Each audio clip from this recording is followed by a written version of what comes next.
வணக்கம் பிரவீன். மயிலாடுதுறையில் கடந்த 2ஆம் தேதி சிறுத்தையின் நடமாட்டம் தென்பட்டது. இந்த சிறுத்தை நேற்று மயிலாடுதுறை நகரில் இருந்து 22 கிலோமீட்டர் தொலைவு பயணித்து குத்தாலம் தாலுகா காஞ்சுவாய் கிராமத்தில் சுற்றித் திரிந்ததாக அப்பகுதி மக்கள் மாசிலாமணி என்பவர் தகவல் தெரிவித்தார்.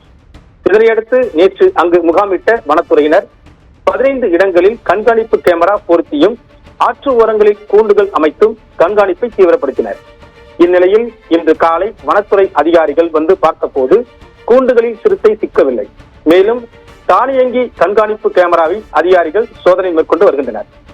அதே வேளையில் காஞ்சுவாய் கிராமத்தில் அடுத்த பேராவூர் ஊராட்சியில் நாகராஜ் மற்றும் அவரது நண்பர்கள் 5 பேர் சிறுத்தையை நேற்று இரவு பார்த்ததாக வனத்துறையினருக்கு தகவல் தெரிவித்தனர். இதனையடுத்து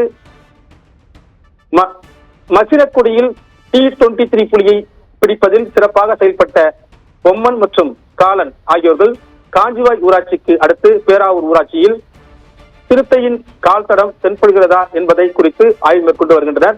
மேலும் சிறுத்தை பிடிப்பதற்கான பல்வேறு நடவடிக்கைகளை வனத்துறையினர் செயல்பட்டு வருகின்றனர்.